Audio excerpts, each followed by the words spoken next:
thank you so much for honoring our invitation to join us today to discuss this topic that has been screened for everyone to see, which is the post-electoral political and economic landscape in Zimbabwe, implications on service delivery. I'm happy that we have got a number of people here from different sectors who are going to assist us in unpacking the topic that is under discussion today. Its discussion for today is centered on these issues. We are now in the post-electoral period here in Zimbabwe, and it is quite important to also try to reflect backwards and also maybe try to procrastinate forward in terms of trying to understand the current political and economic landscape in the country and possibly the implications that it has on service delivery. I do not want to speak too much into the topic. So I'll give this opportunity to Udewa, who's going to lead us in this discussion for today. Can we give him a round of applause?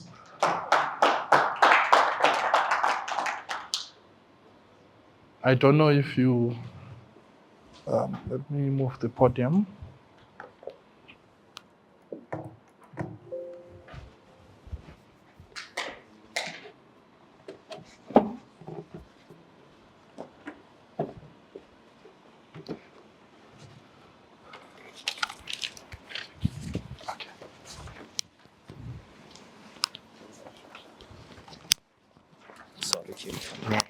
Can I use the other microphone? Yeah. Yeah. Salibonani. Good afternoon, ladies and gentlemen. Please, good afternoon. I'm the Interim Secretary General.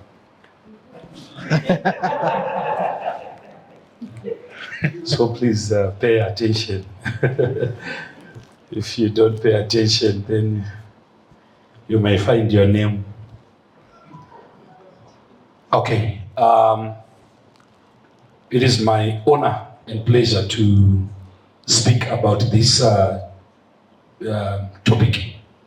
And I want to acknowledge Dr. Malik for chairing the process, as well as Dr. Gordon Moyo for allowing us to come here and have these discussions. This is a very contentious issue. We are looking at the post-August 2023 elections in terms of the political landscape and in terms of the economic landscape and how it impacts on service delivery.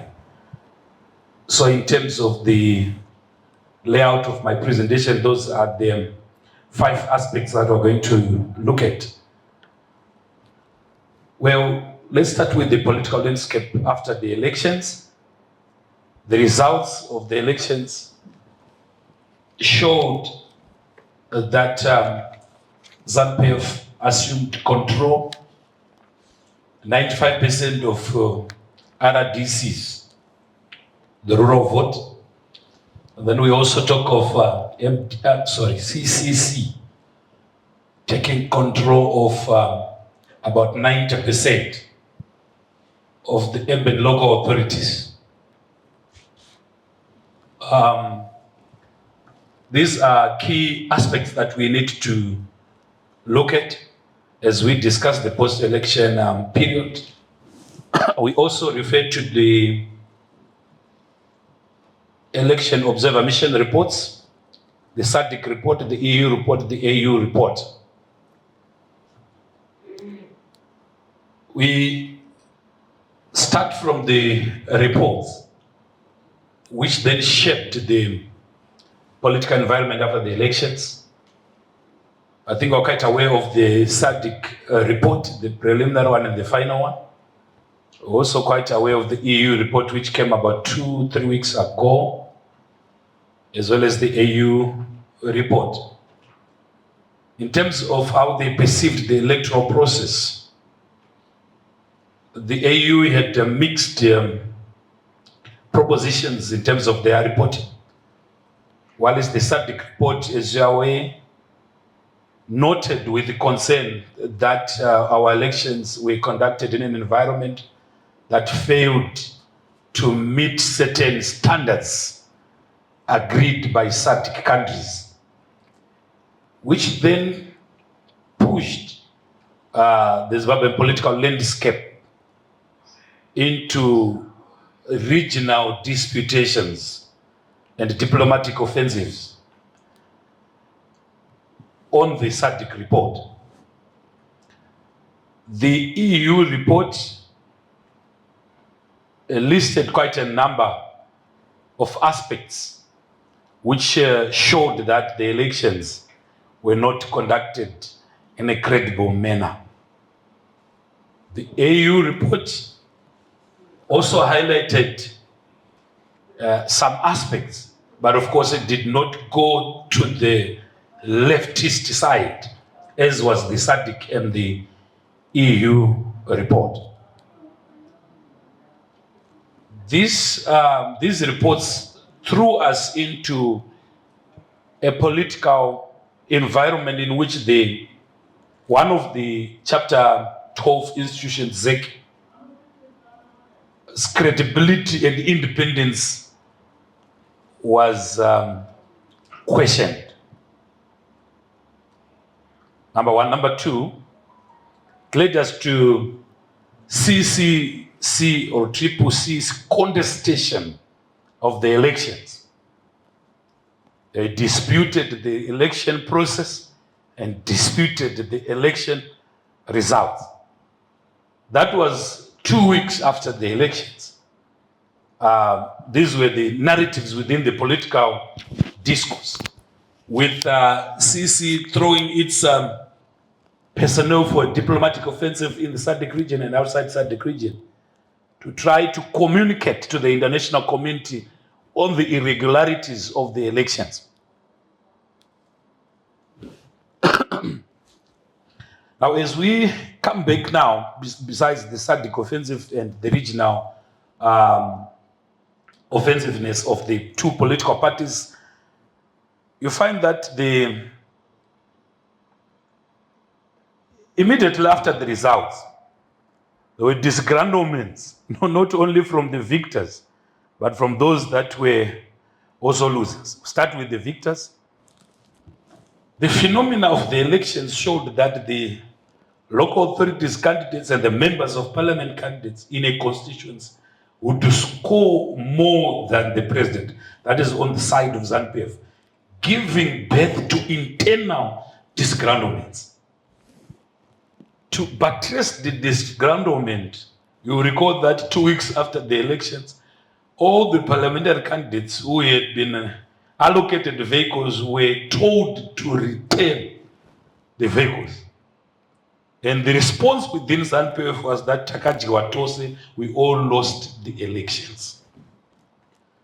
So there was a bit of some internal disgruntlement within ZANU-PF with allegations of Boram Sango, whereby parliamentary candidates would encourage the voters to vote for them, but not vote for the presidential candidate. But all the same, various scholars talk about hegemony as a theory in political science. From 1980 up to the 2023, we find the elections are then allowing again ZANU-PF to continue with its hegemony over the Zimbabwean political landscape because of the win. And in its hegemonic activities, we will skip the post-election violence issues, we'll come back to that. The 4 points, the neo-patrimonialism and patrimonialism, patronage politics and clientelism, is what shaped up the ZANU-PF government formation after the elections. Whilst CC began to enter into internal fissures. Now, to then look at how the government was formed, you know that our constitution gives the winning political party the right to form the government. And in our case, ZANU-PF won the elections and had the right to form the government.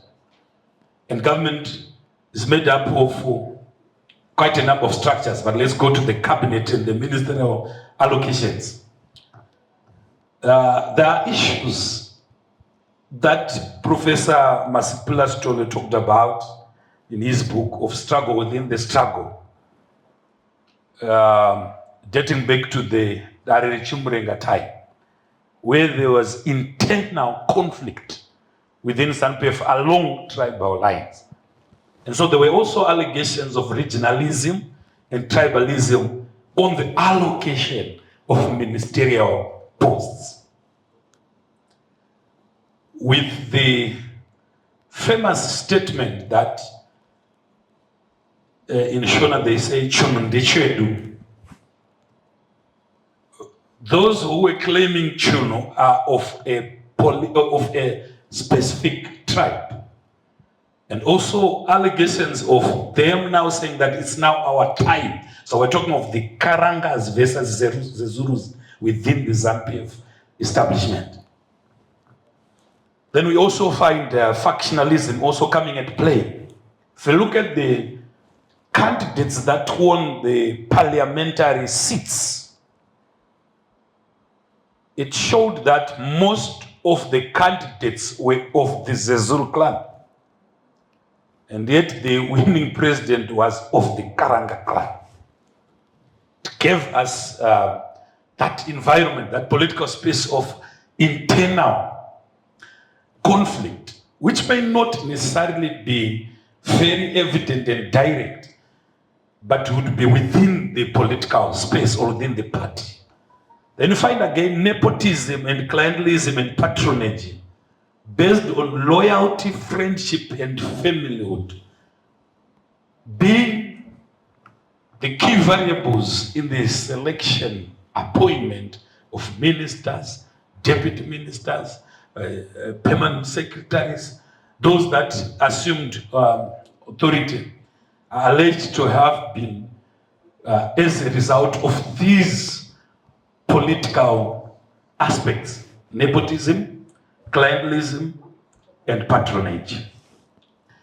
Then we go again to the recent Congress of ZANU-PF, where we found that the current CDF command of the Defense Forces was appointed to become a de facto member of the Politburo before his disappointment. We refer to the Motlande Commission findings, which talked of the relationship between ZANU-PF and the military sector, where the government or the ZANU-PF government is militarized. This is part of the post-election political landscape which we find ourselves in. Professor Jonathan Moyo wrote of the de facto and de jure one-part state debate, in which the major objective or major aim of ZANU-PF government is to form a one de facto party state in Zimbabwe at all costs. So this is part of the post-election climate or environment.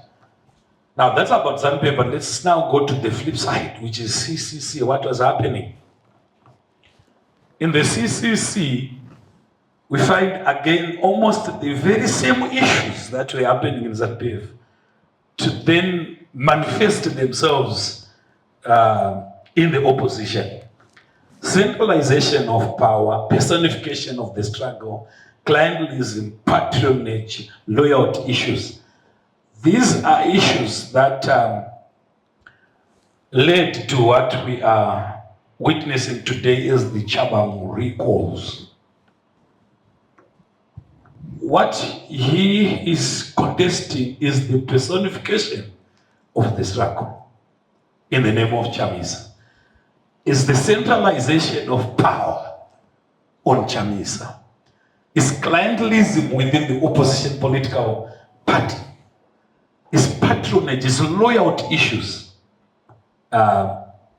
in the opposition. And here we are also alive to the history of splits within the opposition political party.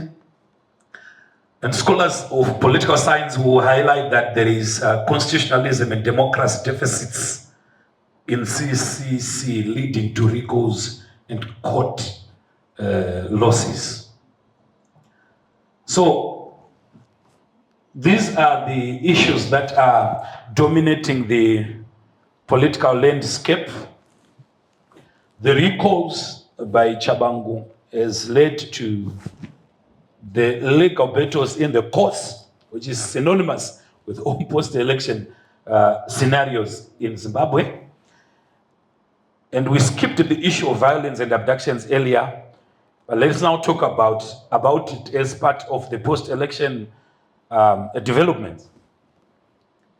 Soon after the elections, there is a series of events which showed that Zimbabwe was in an unstable environment. Abductions, quite a number of those in the opposition sector were said to have been abducted. Then we are also alive to the fact that one campaign manager of the Mabuk CCC, a parliamentary candidate, died. And it's claimed that he died as a result of politically motivated violence and abductions. But by and large, these developments have led to the demotivation of the youths. The 2023 elections, the majority of voters, sorry, not the majority, but there was an upsurge of youth participation in voting in the 2023 elections as compared to the previous elections. And so there is a youth demotivation as a result of the election, as well as the recalls. The confidence levels have gone very low. Only last weekend, CC has started to lose some of the seats that they got, and in the local authorities, they lost the famous Chinoiwan over the weekend. And they also lost the Gutu West parliamentary seat. It was not a by-election, it was a by-election which also they lost. And we need to be conscious of the desire by ZANU-PF in its agenda to dominate the political landscape, that they would want a 2/3 majority. So these recalls have given a platform or an environment which works to the advantage of ZANU-PF in its quest to have the 2/3 majority. And in the by-elections, what has been realized is voter apathy. Because of the credibility issues within ZEC, because of the results of the election, the electoral process itself, the youths and the voters, the electorate has lost confidence. And so they see no reason in taking part in elections. And so there is a voter apathy, which is part of the change in voting behavior and patterns of the people. It gives a very good environment for ZANU-PF to achieve its 2/3 majority aim. It's possible now that there are these recalls. So generally we are talking of a polarized environment where those within the peace and conflict discourse, they talk of positive peace. We are witnessing negative peace in Zimbabwe. There may be absence of guns and bullets, but there is no peace in the communities. Disillusionment and disenchantment with the political situation, this we talked about, especially amongst the youths and the urban voter. Credibility, integrity, and independence of ZEC and other institutions, we talked about that. Another aspect is that of brain drain for bread gain. Brain drain for bread gain. People are leaving Zimbabwe en masse, going to the UK to do care work because they've realized that nothing has changed. Rather, things could be actually going on, could actually be deteriorating. We will talk about the economy as a push factor for the people. Then internal discontent in ZANU-PF, it's there even between number one and number two. We read about it, people talk about it. It's along those regionalism aspects, factionalism aspects. Then there is also serious internal discontent in the CCC. This is about the political environment. Now let's move to the economic environment. We've talked about the migration to the UK, especially for care work by young people, civil servants, and technically skilled. Then we're talking of high employment rate growing at 23%. This is as a result of the economic challenges that we are going through. There is lack of production in our economy. There is lack of production in our economy. We'll come back to that. Then we've got a demotivated civil service and workers. Workers in the government are demotivated because of the salaries that they are getting, because of the working conditions, because of a number of factors. People are living below the poverty datum line. Issues of inflation is there. It's not as pronounced as it was before, but inflation is there. Prices are rising. If you remember how much you used to spend to buy 2 kg sugar before the elections, it was $2 or less. But get into the shops today, slightly above $2. The economy has increased the speed of dollarization. There's increased dollarization in the economy. Despite that, we are using a multi-currency system. People prefer the US dollar, people prefer the rand, people prefer foreign currency. The negative piece affecting low investors' confidence, the confidence of investors. Then in formal business, everyone has a kamsika kake kanenge achimanya nako.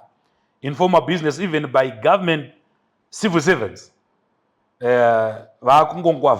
absence from work, knock off time and start time, they are no longer being recognized within the government corridors. Because people have to run around and make money. And everyone is somewhere where he or she is running a small business. Now, at the national level, we find that global capital, those that control the economy at global level, are in bed with the ruling elites. And we talk of underdevelopment, as espoused by Andrew Gunda Frank, Andrew Gunda Frank, Walter Rodin, among many other scholars who talk of underdevelopment. The wealth of Zimbabwe is now being used to develop individuals or develop other communities. You know that the Mberengo community, blessed with the lithium resource, was forced off the lithium resources by the military and by those closely connected to the ruling elite. So the resources are getting out. The Chinese are as if they are the owners of chrome in Zimbabwe. So we're talking of underdevelopment at a very large scale. Your gold, we witnessed that that media aspect on the gold mafia. So what is happening is a situation whereby the Marxist scholars talked of the Comprador-Bourgeois alliance, where the global capital get into bed with the ruling elite, selected few, and they line up their pockets through scrupulous means. Okay. Then again, last week, we had the 2024 Zimbabwean budget proposed, that is, which entrenches poverty because of its taxing system. The poorer get poorer. in terms of how the budget can be projected. Then again, the EU, after the elections, contemplated removing any funding to ZEC on the electoral space. And that implies that there is going to be donor fatigue, or there is evident donor fatigue towards issues to do with human rights and democracy and elections in Zimbabwe. Then again, the SADC report itself, because this is a report generated within the region, it has a spiral effect of making Zimbabwe a bad state or a pariah state, international isolation, bad publicity. So those are some of the issues that we are talking about. So there is again economic decline. I talked about low investor confidence. Two issues on the economy: climate change and the energy crisis. This affects our industrial activity. Besides the lack of production on the industrial sector, the little production that was going on is impacted negatively by climate change. We talk of energy crisis, the power outages. Before the elections, I think all of us, we were having power. But soon after the elections, soon after, especially the inauguration, power was also inaugurated somewhere. So we talk of energy crisis, which affects industrial performance and development. What are the implications on service delivery? We talked about CCC controlling the urban local authorities and ZANU-PF controlling the rural district councils. Service delivery has more to do with the local governance sector in Zimbabwe. Hegemony, as I said earlier, is a theory, is an approach whereby you want to have domination in the political space. And so the local governance sector has become the foci or the location of political contestations in Zimbabwe between ZANU-PF and the opposition CCC.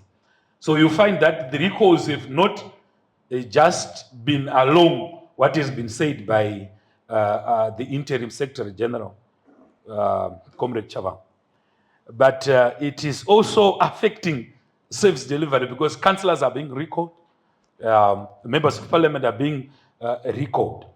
But what needs to be understood first is that since 2000, Patrick Bond talks of the decline or talks of the Zimbabwean plunge, where he highlights quite a number of factors that led us into the plunge, especially in the local governance sector.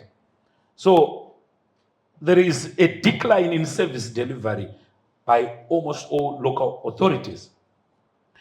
And there is a conflict within the local governance sector.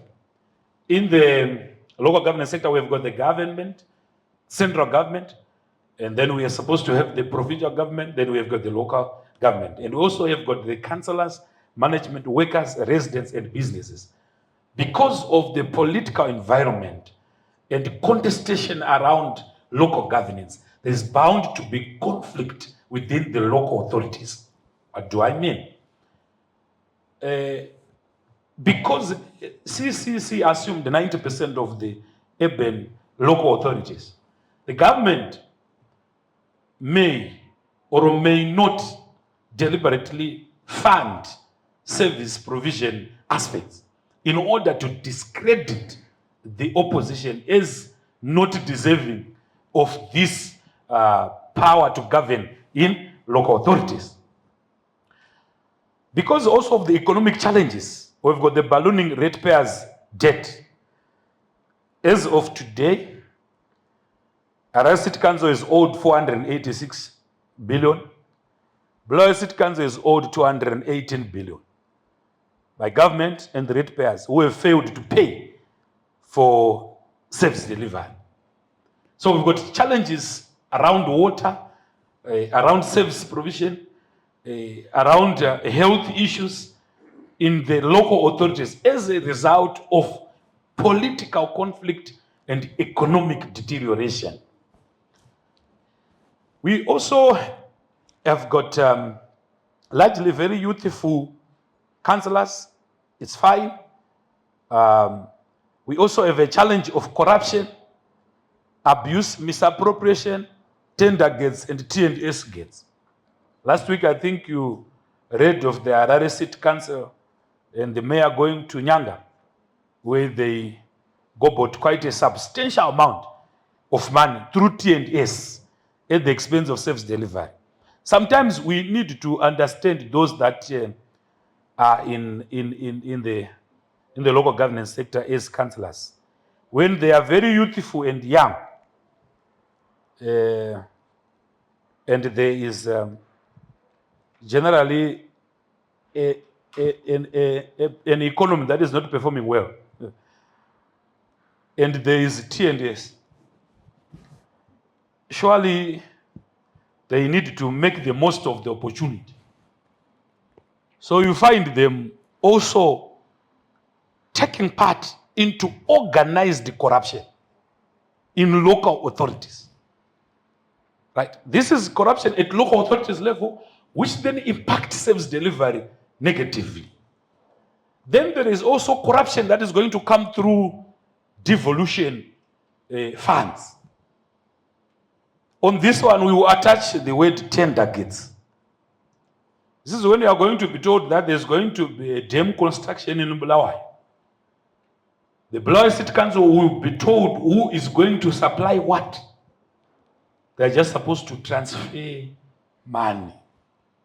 This is tender gates, which dates back to my earlier presentation of clientelism, loyalty, neo-patrimonialism.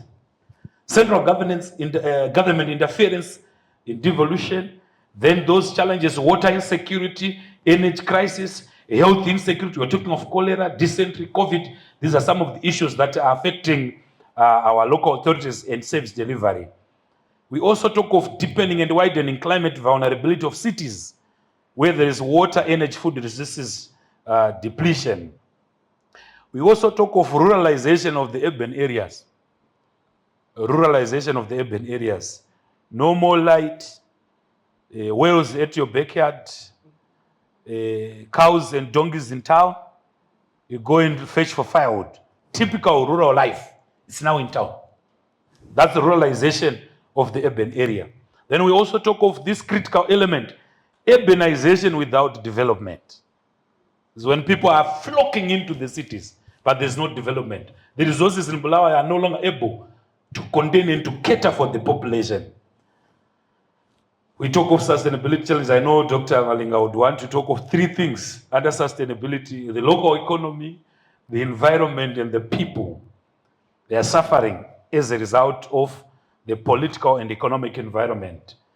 I think I should conclude by highlighting what I've been saying.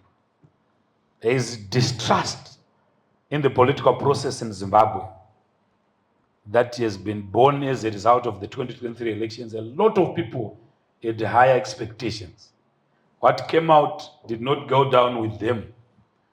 Distrust as a result of the usual, which has become perennial, annual, seasonal recalls within the political space, especially in the opposition. And ladies and gentlemen, this ends my presentation. Thank you.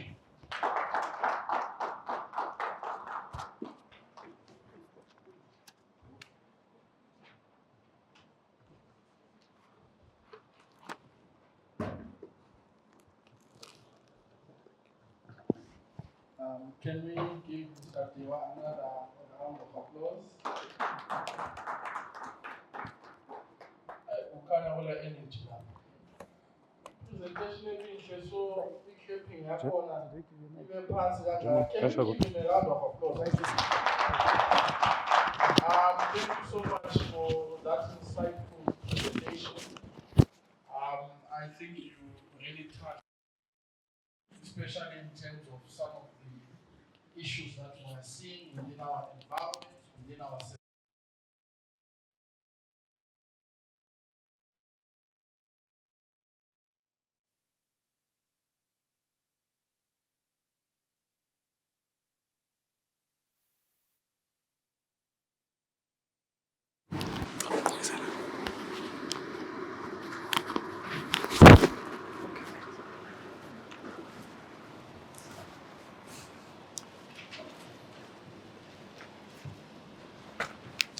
Thank you very much. From what they were presented, I think there are key issues in Pumalau. First is that in this country, we have two dominant parties. As Jalwabone Pumele at the end of the votes. And these are ZANU-PF and CCC. What we can safely say is that ZANU-PF is mainly a rural party because that's where they get the majority of the votes, and CCC is an urban party because mostly that's where they get high votes. So having said that, when we are reflecting on the just concluded elections, it may be safe to say that what we have concluded are the harmonized elections, but the elections are still ongoing because every day there's a list that is released by the interim secretary general of a certain party. So from what we can conclude regarding the last harmonized elections is that our elections were largely condemned by the observer missions that were here to observe our elections, according to what the presenter said. The observers noted that our elections lacked credibility, neutrality, and integrity. Basically, all the observer missions highlighted that. Then, after these elections, like what he said, there were disputes from both ZANU-PF and CCC, where the element of cronyism, the element of nepotism, reared its ugly head in terms of appointments. Like what he said, in ZANU-PF, you will find that the votes cast for the presidential candidate, in most cases, fell way short of what the parliamentary candidates were getting, leading to those disputes. And also, in the CCC, we saw the ugly head of, or the fissures, cracks, being seen soon after the elections. I think in the CCC, to be specific, the cracks did not start after the elections, but just before, during the nomination period. We started to hear the talk of imposition and so forth. Then, when it came to the appointment of cabinet, like what he said, there was a lot of cronyism. We saw people appointing their friends, relatives, and those who are loyal to them. I think the presentation pointed to that. Then also in the CCC, we saw the lists being circulated or being shared concerning who has to be the mayor, who has to be the deputy mayor, who has to be the council committee chairpersons. And all that was reflecting that there is an element of nepotism, there's an element of favoritism and cronyism. Now, what does this lead to?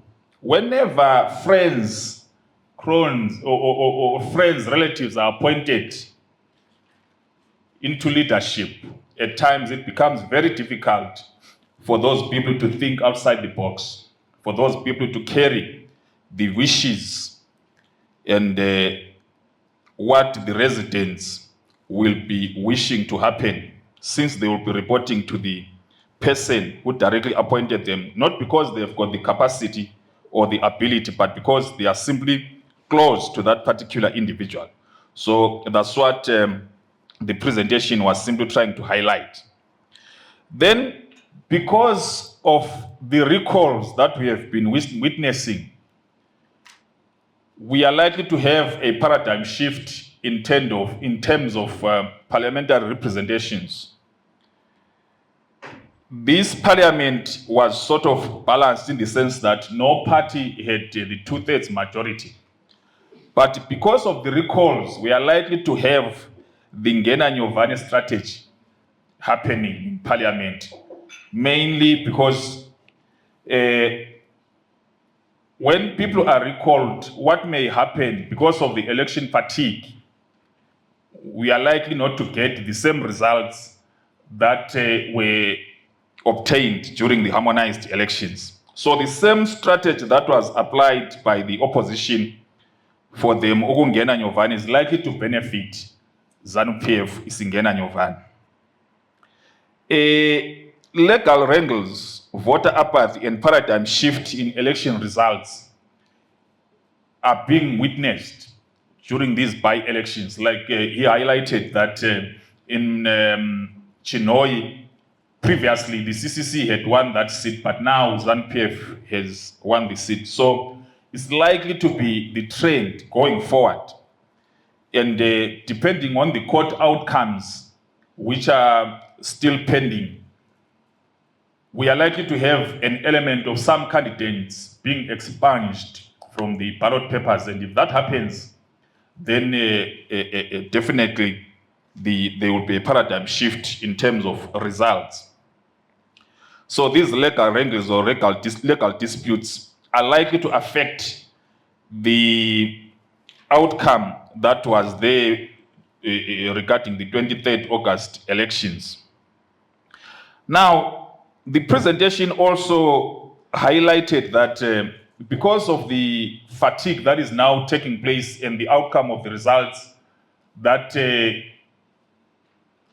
we got, there is both brain drain and brown drain. People are leaving in large numbers because the hope that they had is no longer there. And when people are living like that in large numbers, we are losing skilled laborers, we are losing unskilled laborers, and we are likely not to develop as a country because our economy is in doldrums, and we are likely to have long years before it recovers. And when you look at the budget that was presented last week by the Honorable Minister of Finance,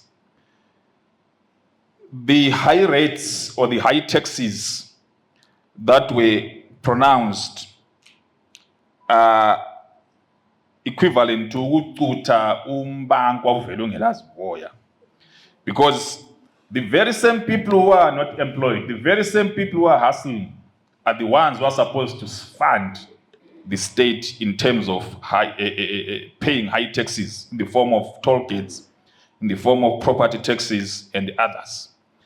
And also the taxes that are imposed on the sugary beverages are also going to be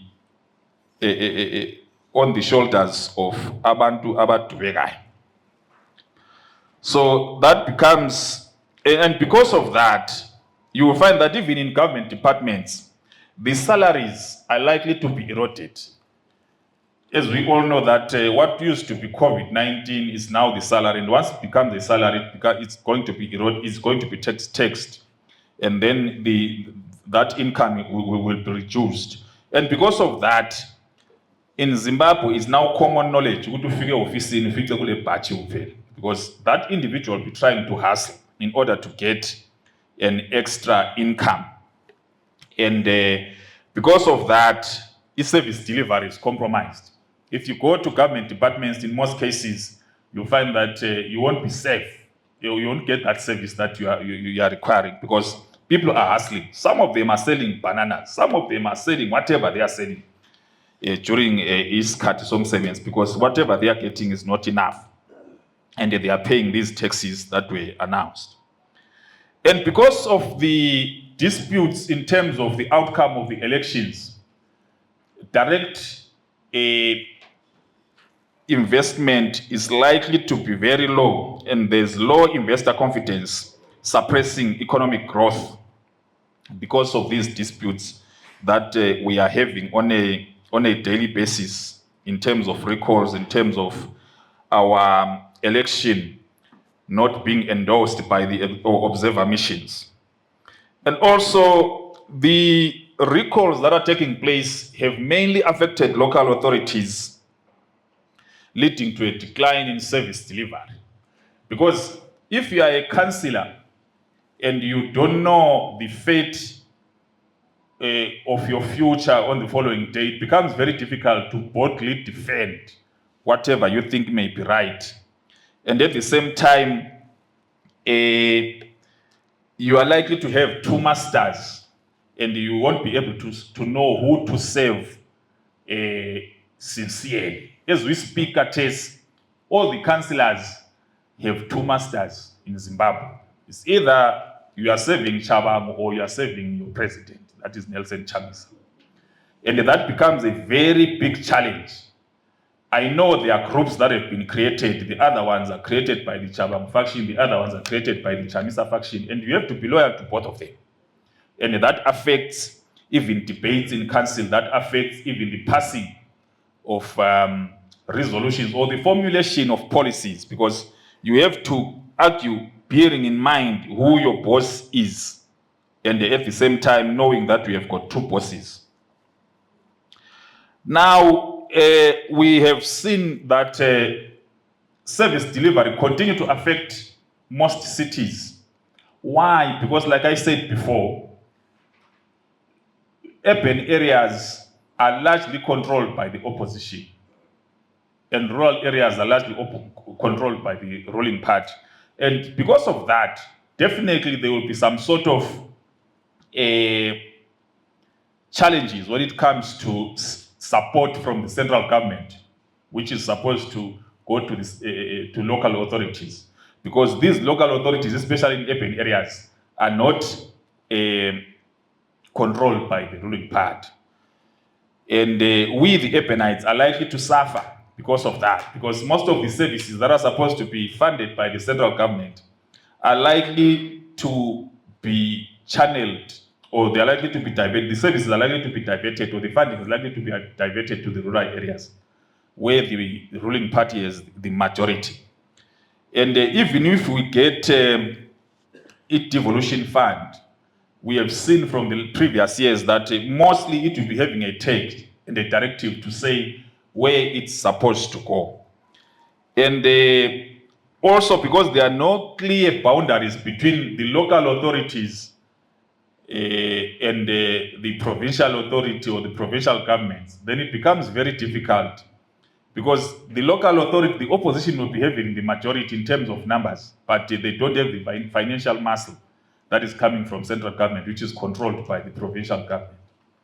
So that's where we have a lot of challenge, which will also stifle service delivery. So in short, I think that is the summary and the discussion that we can speak to in terms of what he presented. Thank you very much.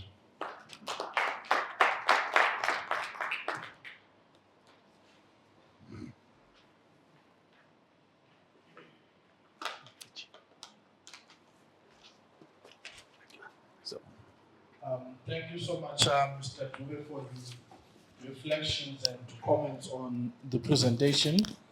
Right now, we are going into the plenary session, which is going to be led by Ms. Yolanda Milin.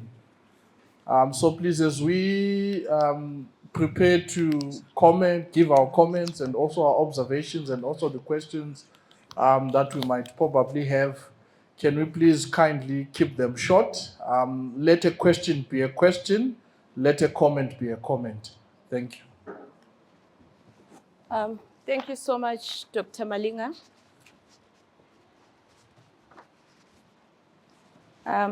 Good afternoon once again. Yeah, maybe just to start off and thank Dr. Dewa and Mr. Dube for quite an insightful presentation. Sifundile, is there anyone who is not aghast? Is there anyone who is not in shock? As long as we're bewildered by the amount of information that we got, and because I know, as someone who represents the citizens, on a normal, I would just say, okay, we're past elections, let's look at what is it that is happening with service delivery, but without that interlinkage that we got. So as we get into our plenary session, I think I would want to do it this way. Can I see anyone who has something that they want to ask, maybe to Dr. Dewa first? Okay. I'm noticing hands. Okay, I think I'll start this side and then move to this side. And then if there's still time, Sizaphinda. But I'll take 5 initially and then do another 5 and give the good doctor time to respond. But as I walk to my first person, Doc, I've got a question. Okay, we've realized, Uguti Tina was saying, okay, the political atmosphere is getting to a space whereby even if we have got 2 parties that are active, right, we have one that always wins. And there's a hint of saying, okay, let's have a one-party state. In terms of service delivery, would it not be something we may want to consider as Zimbabwe? Why? Because there wouldn't be any frictions within the country. We know that everyone is working for one cause. Examples, we've got China, we've got Korea, they are one-party states and they're working. It's just me, this is a question. Bob. Thank you. Thank you to the presenter, with the Comrade Dewa. I think I enjoyed your presentation. I will not want to repeat what my colleague, Comrade Dube, has already said, but I think I want this House to consider and take it into account that all these problems we are facing today are as a result of violation of our own Zimbabwe's constitution. If you look at since the coming in of the new constitution, where it's supposed to be followed, the devolution of power has never been implemented up to date. And as such, there is no proper coordination between the council, provincial council, and the central government. And I will agree with Comrade Dua that there is a government interference with the devolution of power system of governance. So Zimbabwe is first with the system of governance, which is not according to how the constitution of Zimbabwe was voted for by the people of Zimbabwe. It means we are moving with a parallel structure, which is maybe a non-constitution of Zimbabwe system of governance. Because as long as there are 2 systems, a real constitution that was voted for by the people of Zimbabwe and a non-system of constitution system of governance, that's why we'll be facing some of these situations. And if you look at the ruling party, what they are doing, especially during the time when they prepare for the coming election, they are not preparing for any other opposition political party to govern this country. Yeah. They are making sure that the opposition candidates, wherever they are managing their duties, they must be failures. This is a strategy for future winning campaign in 2008. They are already campaigning. And the opposition party, let me say the CCC, the one that are in government with the ZANU-PF, they want to run a country and make sure that things are put straight, the records are put straight, service delivery is done properly. While this, on the other hand, ZANU-PF is making sure that there must be no service delivered. And at the end of the day, what will mean is that the people will start saying, you are failures too, like ZANU-PF. At the end of the day, there will be no any other party that is doing well. ZANU-PF is wrong. CCC is not also doing the right thing. It means people of Zimbabwe, they will now want to shift to another political party, which they may think that it may deliver better than these 2 parties. So if you look at the whole situation, power is in the center of everything. No one wants to leave power. No one wants to hand over power to another political party. So ZANU-PF wants to die in power. So that is what is happening in this country. Thank you. Thank you so much for that comment. But perhaps as we go forward, may I kindly remind us to make our presentations or our questions short so that we get a chance to see everyone else. I'll be coming back this side. Good afternoon. My comment is focusing on the political environment. As long as the political environment is not right, things will not be right in any situation. A polarized political environment actually affects every stakeholder and every sector of the environment. It even underdevelops the opposition. People become so angry that they want to replace a party, a ruling party, without really even, their anger tend to transcend even the focus on what they are going to do thereafter. For example, we see that in CCC as well, CCC, there is no, it's a structureless party. That is, there's no clear-cut manifesto of what they're going to do. That's why there was also, even the GNU, did not do as we expected because of such things. So we find that the need for improvement, the huge improvement for political. When the political environment is polarized, it even attracts looters like the countries that come to us under the guise of aid. We find that the Chinese are coming here to loot because everything is wrong. We need to improve thoroughly on the political environment. When it's polarized, we get nowhere. That's the short of it. Thank you. Thank you so much. There is a sabotage that's going on. I think we've realized we do not have MPs in certain wards and certain constituencies. They don't have even a councillor, there are no MPs. But at the same time, we have the budget being released. So who is going to debate on our parts in Pali in the absence of those judiciaries? Go ahead. Thank you very much. Thank you, Deo, for the very interesting presentation. So you spoke of how central government also sabotages these councils, which they know are run by opposition, which is very, very true. And I just want to add to that to say that has gone to another level where we've witnessed people who are above the law. For instance, a good example here in Bulawayo, we now have people coming to trade overnight. And we also experienced, I think it was early this year, a situation where City Council wants to implement their programs, its mandate as a council. And they remove people from undesignated areas.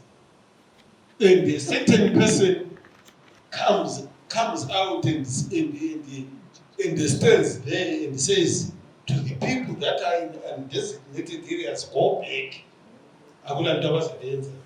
So it's a serious crisis, if we start to have people that are above the law.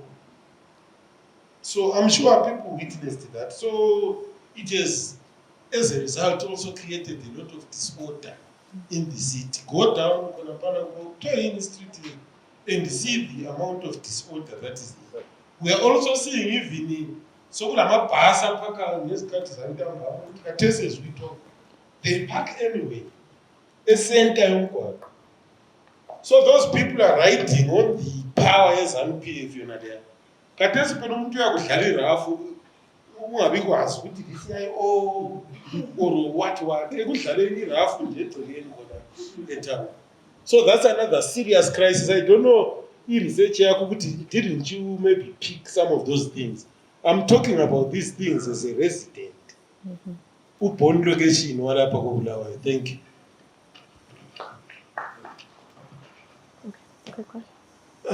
Thank you, Madam Moderator. To the presenter of the topic, Comrade Deo, good afternoon to you. In your presentation, you speak about the amount of money is owed by residents and other institutions to, say, Harare City Council and Bulawayo City Council. And the amounts are just too much. 486 billion for Harare City Council and 218 billion for Bulawayo City Council. What would you say is the future of service delivery within the next 2 to 5 years in as far as Bulawayo residents are concerned and Harare residents are concerned? Are we likely to see any improvements? And would you think that the aspect of local authorities being allowed to borrow money from the open market, it would still come back and serve our schemes, so to speak? Secondly, you speak about the usual fight between the central government and the local government, the local authorities. How can we salvage the situation as a nation to a point where local authorities are allowed to operate without central government interfering? Because for starters, it's all about the issue of votes. If central government interferes and portrays the local government as failures, they get votes. If local authorities perform, the other parties get support in terms of the votes. But how do we put our house in order without exposing the ratepayers to all these problems? And lastly, you speak about youth.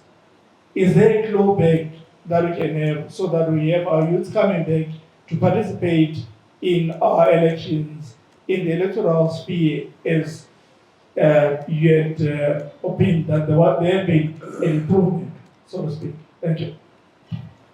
Thank you so much. Can I take the fifth question this side? Do I have someone this side? I don't have anyone else this side. The middle portion. Is there anyone with a burning question that I can fit into the first 5? Angil. Okay. Nzathathu baba lapha. Thank you, Madam Moderator. My check is directed to Dr. Dewa, although it didn't go into detail, because he never mentioned it, possibly missed it. I think, Dr. Dewa, there were some concerns immediately after the elections, when the results were announced, that there were some people who were saying that why does PPRIZ not withdraw all these MPs and councillors from taking office? My question is, say that happens, what will happen to the political environment in Zimbabwe? What will happen to our issues of service delivery? What will happen to issues of economy? I know PPRIZ tried it. There were 14 days when the commander-in-chief made a pronouncement that they must all withdraw. And they withdrew for 14 days, but they went back. Say it happens that they all withdraw totally because of the complaints that they are bringing forward. Do you think that will resolve the Zimbabwe situation for the next 5 years? Or will it make our situation worse? Thank you. Thank you so much. Maybe if we can give Doc a platform to respond to the first 5 inputs, and then we'll take another round.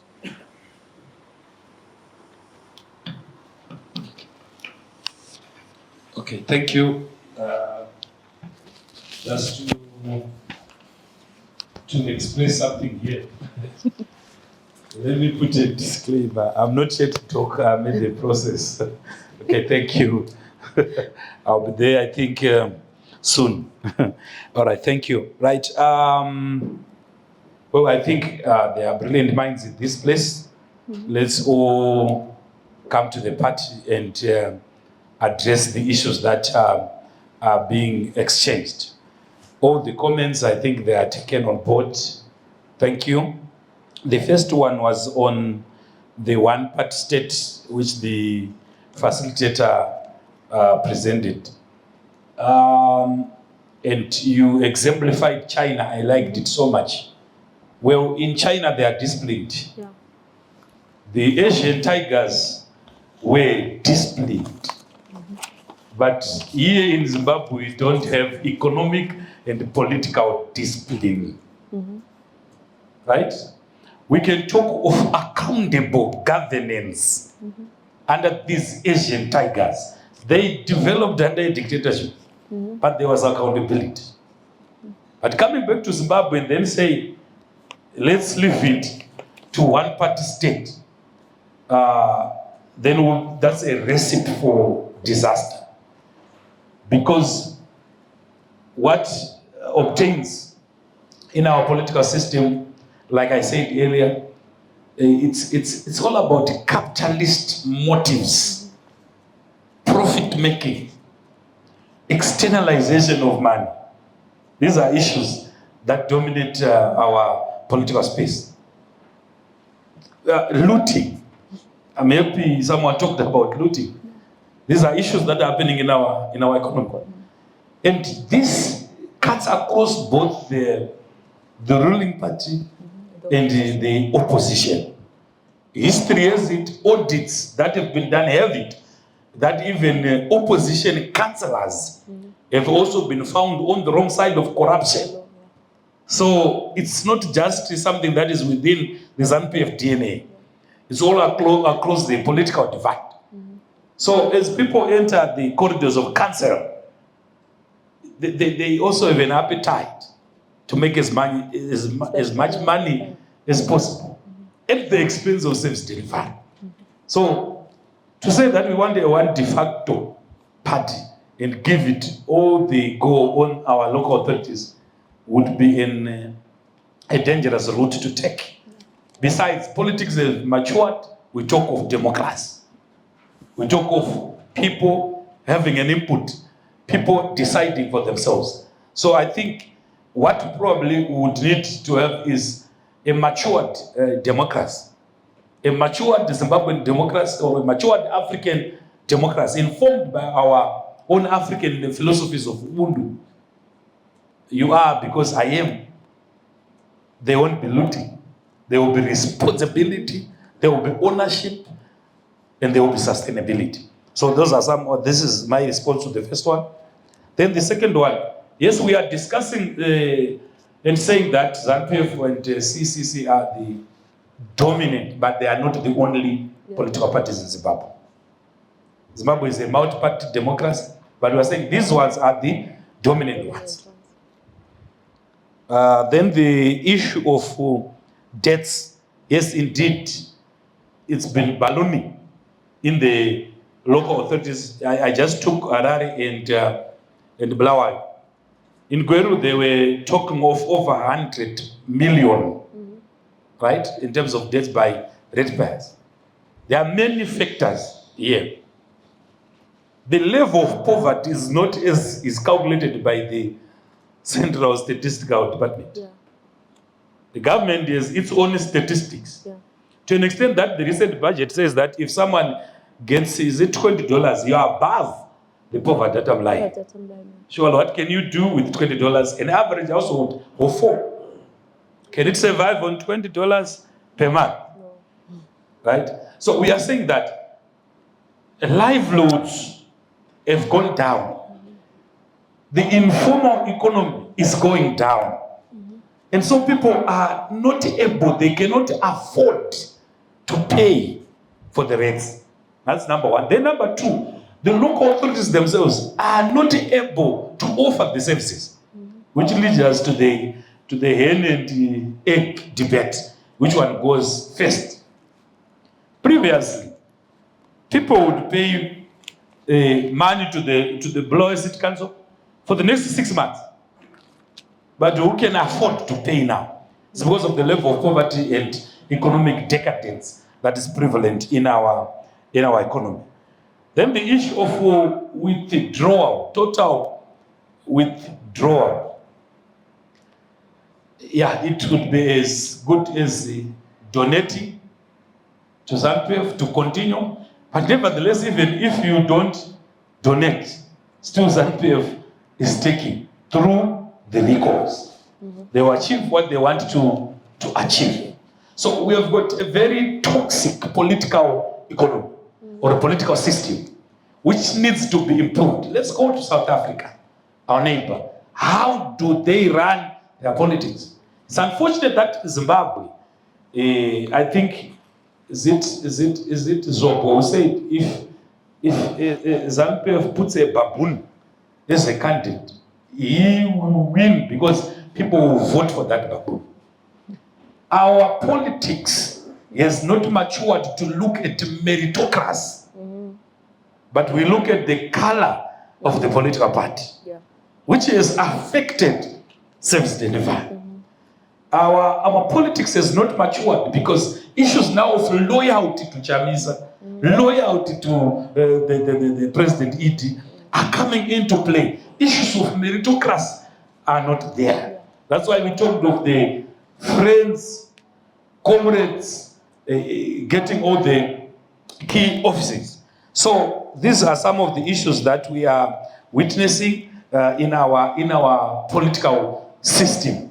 So with withdrawal, to me, may not be the best option, but we need to be alive to the situation. You notice that the number of people that have gone outside Zimbabwe as a result of the 2017 political transition, or the coup, to be precise, has increased. Even if they are said, they are being told to come back home, they are reluctant to come back home, right? Then the number of people who are also growing weary of the personified opposition politics is also growing. It leads us to this projection that a third way may come. A third way which is neither ZANU-PF nor CCC, which will comprise of the disgruntled members from both the establishment. And these are likely to then respect the ethos of democracy, the ethos of constitutionalism. There is this desire for convergence amongst the Zimbabweans. And there are others who have left politics, not because they really wanted to leave politics, but they saw the problems of patronage, loyalty, chronism, and so forth. So a third way or a third movement could be a solution to the situation that we are in. I don't know. I just pose this as maybe a solution to our circumstances. Thank you.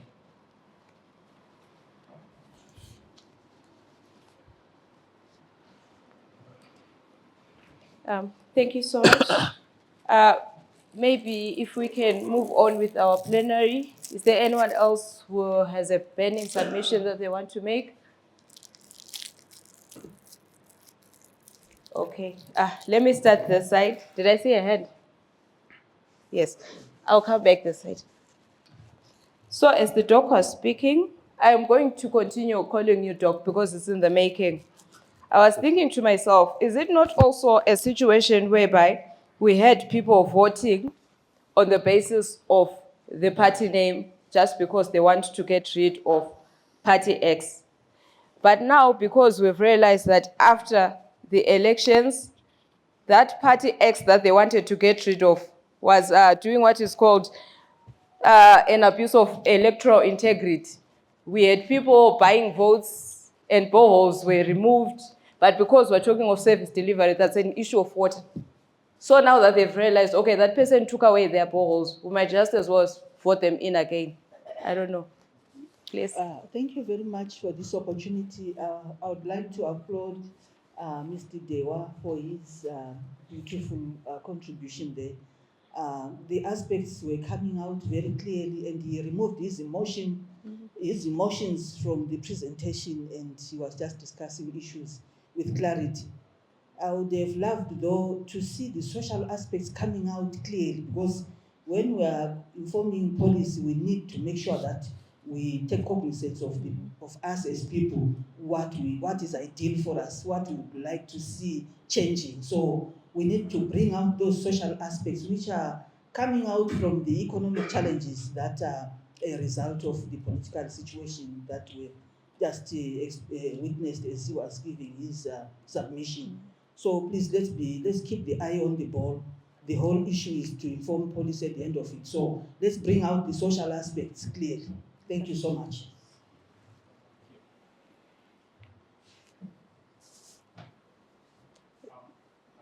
Yeah, it's okay.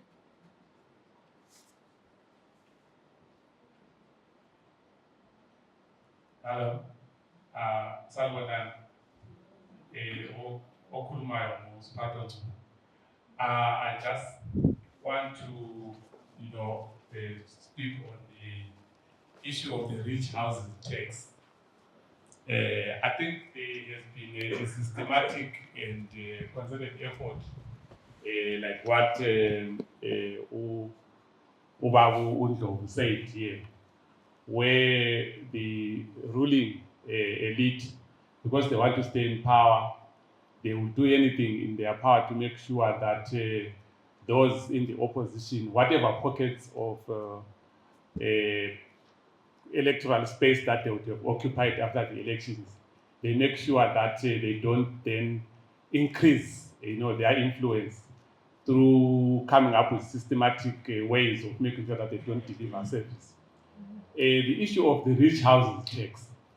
Bulawayo City Council has got a rating system which they use on houses. Those houses are evaluated and they are rated. And when I was a small boy, I used to work at City Council. And we used to collect rates during that time twice a year. And it used to be vote number one. Those white papers. And only the rich houses, used to pay those rates. And they are still paying even up to now. So for the government to come now and start saying they want to put a tax on rich houses, they are actually coming in to compete with the city council on collecting the rates, because the people with rich houses are already paying more rates to the council. Now here is the government, they are coming up, they're saying no.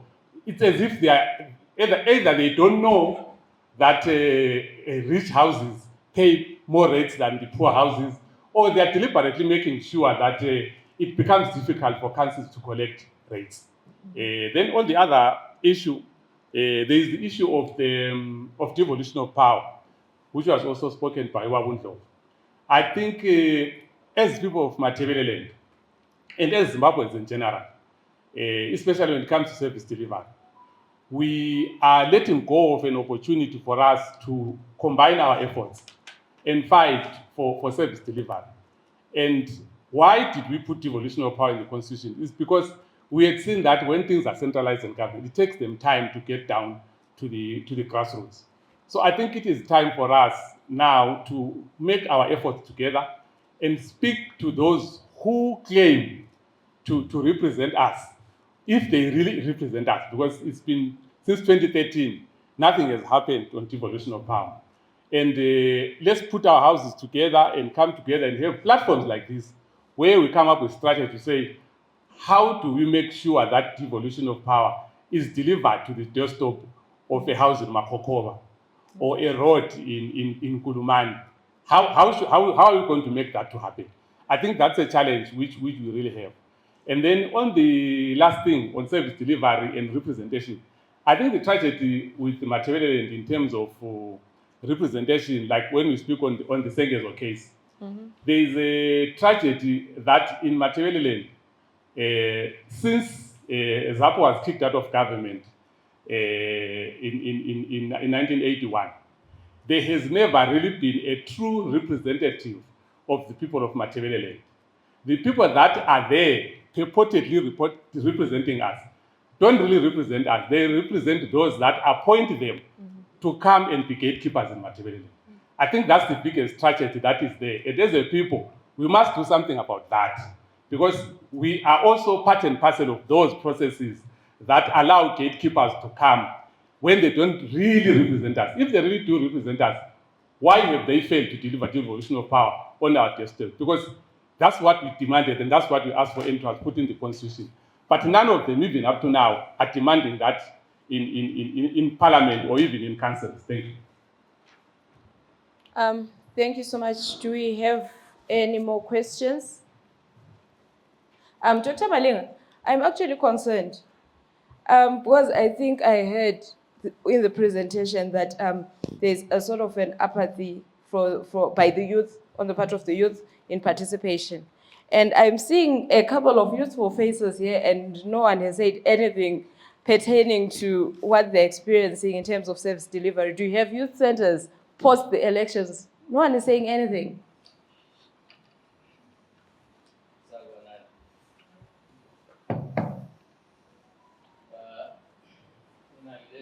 That I want to speak to.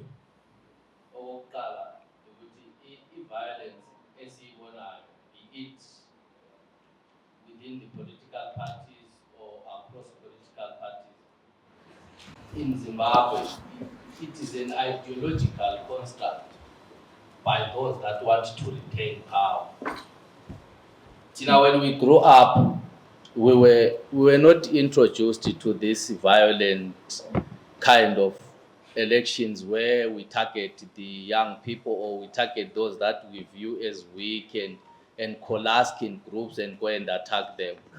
So it has been done specifically to ensure that power remains within certain political parties. Now, the snowballing effect of that negative behavior is that it scares the young people away from participating in politics.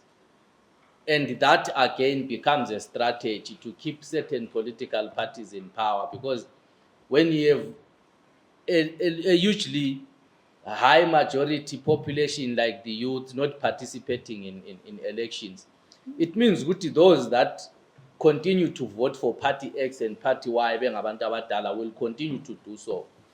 If you look at the trends ezenzakala in towns where the youth are a majority and those that are viewed as people who are more aware of the economy and the implications of the economy on the lives of the people, the opposition wins. In the rural areas where people are threatened, I'm saying this because I belong to one rural area where I have been part of the elections where people have been threatened by even amasobhuku, even izinduna esezaphenduka zaba ngo-political commissar bamanye ama-party. I-challenge yakhona ukuthi abantu sidubeka okungela kuvalwa ngenxa yokufuqwa ngabantu abangu-10 ababe-benefita from an unfair situation. And the implication of this is that it scares away investment. Where there is violence, it kills the business. Abantu they migrate to foreign countries, and the business is an aggregate of per capita spend.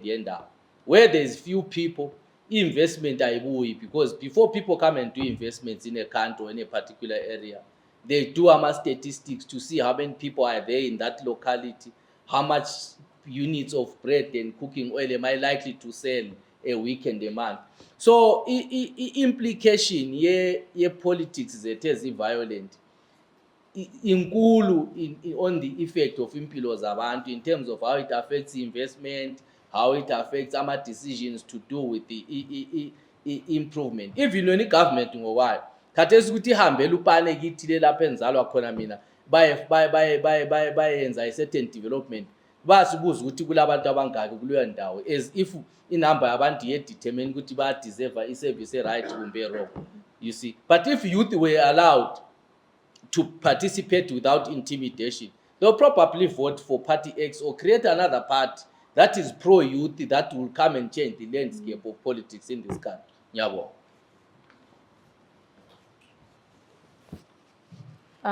Thank you so much. I think I've got one more hand. Do I have any more hands? Okay, thank you. Yolanda, I was about to say something. So I just want to reflect on service delivery issues versus persons with disabilities. I always highlight that I come from a constituency that constitutes to about 1.5 million of Zimbabwe's population. And the research states that persons with disabilities at most are found in these urban areas like Bulawayo, the provinces, the largest provinces. So I'm very disappointed because we are in an era where the society fails to believe in the capabilities of persons with disabilities in terms of self-representation when it comes to these service delivery issues, taking into consideration that I am in Bulawayo, where we are facing acute water challenges and water as a service delivery is a challenge. So in relation to the presentation, we are the most affected, and nothing is being said around persons with disabilities. And I've also realized that when it comes to disability programming, the society tends to say, "Ngokwabo lokho." But we do these programs for those without disabilities as well. Because we, as a community, we always accept abantu abakhubazeka sebebadala, and the fraternity is growing. Nothing is being said. Thank you. At this point, I think I'm going to throw it back to our presenter to give his response to those round of comments and questions. Okay, thank you. On the social aspects, thank you for handling that. It's just that we had confined ourselves to the political and economic landscape, but there are very serious implications on the social aspect. In 2023, I just want to give you an example of one civil servant, a nurse by profession. She died. She stayed in Warren Park. She died, and when she passed on, the family noted that she was overstretching herself, which is what we are all doing in order to increase income for our families. Unfortunately, this nurse was in Thai vending business, commercial sex work, so as to bring food on the table. And almost everyone that is in this place is trying or has tried to stretch beyond the normal because of the hardships that have been imposed on us Zimbabweans as a result of the economic deterioration.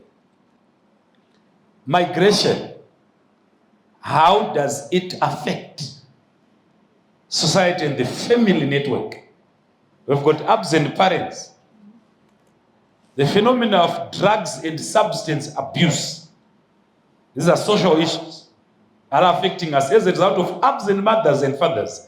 They are busy trying to look for money in South Africa, in Botswana, in the UK. So they leave a very young family. They leave their kids alone, and then engage in these activities. The issue of the rise in social crime, for instance, in the rural areas or in the urban area, we talk of thieving in the urban area, we talk of burglary, we talk of robbers in towns, right? There's a lot of social crime or criminal tendencies as a result of the hardships that we are going through as a nation. So these are some of the implications to the social aspect. I want to talk about the last point on the slides, the need for local governance constitutional alignment so as to improve service delivery. If we are dreaming that we are going to have water in Bulawayo, we are going to have adequate water in Gweru, we are going to have adequate water in Harare, from the ratepayers fund, we are still dreaming. Unless and until there is real legal reform on chapter 14 of the Constitution, giving the local authorities outright fiscal, financial, and economic and political power. That has not been done. The devolution funds are prescriptive, they are state dictated, and they are also subject to what we presented earlier, corrupt tendencies. But the chapter 14 of the Constitution speak to aspects of devolution, where the local authorities, for example, I was just calculating, and I was saying, we need water in Bulawayo, we need water in Gweru, we need water in Harare. Let me talk about Gweru just to give you the picture. In Gweru, we are taking water from Gwendoro Dam, which is 40 kilometers away from town. The system, the water system that was laid there was laid before UDI. That was before 1964. So the pipes or the water infrastructure is obsolete. The sewer system is collapsed. So in Gweru, we are, it's normal to bamboo into raw sewer. Right? Now, if voters and residents and ratepayers are dreaming that the $10 that they are paying is going to construct a 40-kilometer radius water system, we will continue to dream. We will blame the councillors and say the CCC councillors or the ZANU-PF councillors are not working. It's because of the need for local governance reform and for proper funding. My calculation was, Dr. Malik, if central government releases $15 million to BCC, 10 million to GCC Gweru, then about 30 million to Harare City Council, how far will that money go towards improving the water situation? But the government is not of that view. It is saying that the local authorities must collect money from the ratepayer. And the ratepayer is saying, I am unable to pay for water that does not come. The ratepayer is saying there is erratic water supply. And the ratepayer is saying that I have to wake up around 12 midnight for me to fill in 2 20-liter gallons. And he's saying, I cannot part ways with $10. Rather, let me just hustle with my $10 and not pay to Bulawayo City Council. So we are in a fix in terms of service provision. So the government needs to be serious and to reconsider devolution funding and support the local authorities for the betterment of livelihoods and people in the urban areas. That's what I would think can be the solution. To give proper money. Even if we are going to pay $20 per person in Bulawayo and hope that there is going to be water, it's a challenge. Because there is serious work that needs to be done for us to have fresh water. The World Health Organization says each individual must have 50 liters of clean water per day. How many are accessing 50? World Health Organization says you should not spend more than 30 minutes looking for water. It's your right. Not more than 30 minutes. World Health Organization says you should not travel more than 1 kilometer looking for water, but we are going to look for water in some distant bowls. There are gender implications. People are looking for water. There is a water and women nexus or connection. People who look for water are women. At what time? You find them at 11 p.m. Risks that they are exposed to, gender issues. You know, these are some of the. So we are saying that the government needs to rethink and prioritize devolution, right? And we need to do proper and informed devolution advocacy. Our researches, our advocates should be informed around giving real money to local authorities. And money that can be audited, money that can be tracked, money that can be accounted for. The challenge with prescriptive state-driven devolution funds is that it comes with names. This engineering company is the one that is supposed to do this road in Makokova. It's done and dusted. They're just supposed to receive the money as Bulawayo City Council, transfer it to my colleague's company, because he's the one who has been allocated the tender to do the road. The people of Bulawayo may not necessarily need the road. They may need water. But decisions are made at central authority. So these are issues that we need to grapple with when we are talking about devolution funding and advocacy. We also need to lobby for more funds. The Constitution says not less than 5%, but doesn't give us the cap. What if the government gives us 10% and the rest goes to the military at the expense of service delivery? So we need also to demand quite a huge share, because you find that local economies are dying.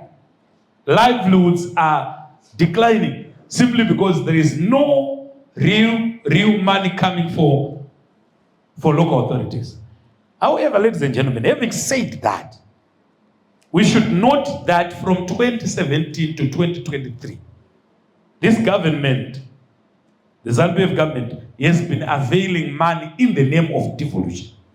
So it is now our duty as various actors to find avenues in which we can then advocate for this money to bring meaningful local development. Then to my sister who was talking about the inclusion of PWDs, I think there is a research which has proven that we are not conforming to the UN position in terms of people with disability or persons with disability. So again, it's an advocacy area. We need a PWD focal person in every local authority, for example. Because how do you communicate with someone who is deaf, someone who is dumb? Even the accessibility of certain areas, the so-called sporting facilities, entertainment facilities, they are there for people who are going to be spectators, not participants within the PWDs. So there are a lot of advocacy issues. There are a lot of areas that need to be improved insofar as the participation of PWDs. I think I have answered quite a number of issues. I don't know if they are others. Thank you so much.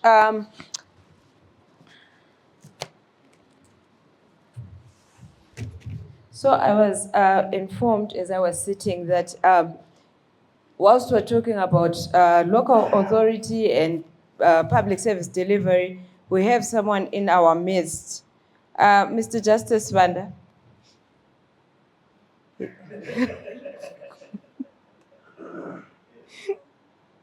Okay, so may I put you on the spot?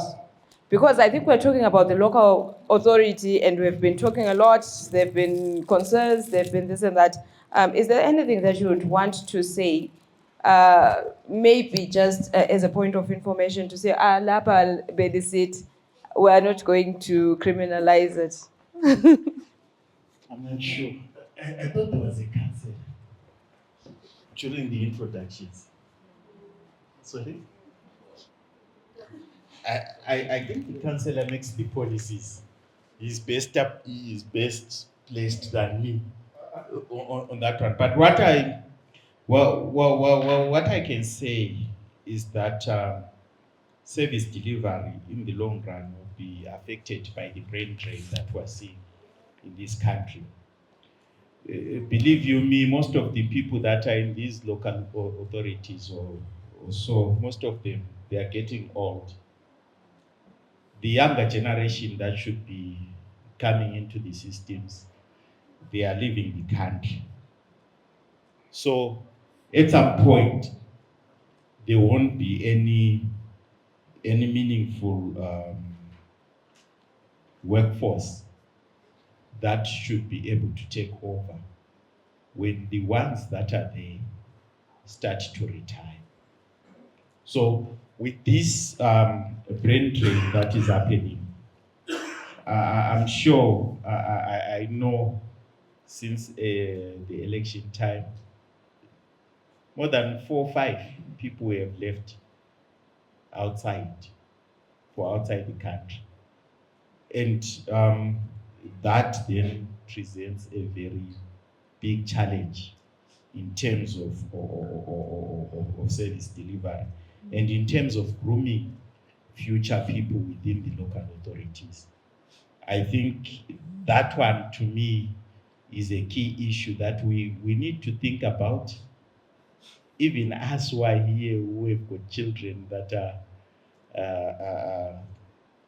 are supposed to be going for universities and so on, that if all of our children, because of what is happening, leave this country, what is going to be of the workforce? I think Europe is beginning to realize that some of the countries in Europe, they've got a challenge of a certain age which is missing within their countries. That's why they are taking most of our youths there.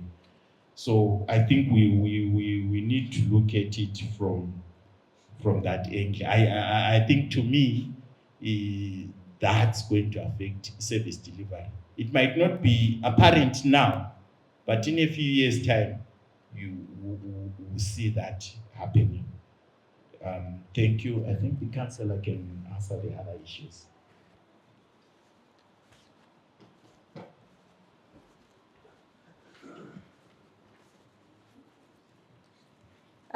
Thank you for that response. Do we still have the councillor with us? Vakhona two. Okay, where is the other councillor?